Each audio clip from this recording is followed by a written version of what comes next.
¿Y qué te iba a decir? Porque ya me lo comentó más gente. ¿Tú acuerdas de sitios en la villa que dejabas el burro para luego ir a hacer recaos?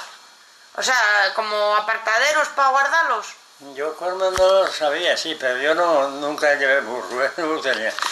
Era allí detrás de la Oliva, de la iglesia Oliva, allí guardaron ese burro. Ah, ¿sí? ¿Detrás de la oliva? Mira, eso sí que no... Porque hablaronme de uno que estaba...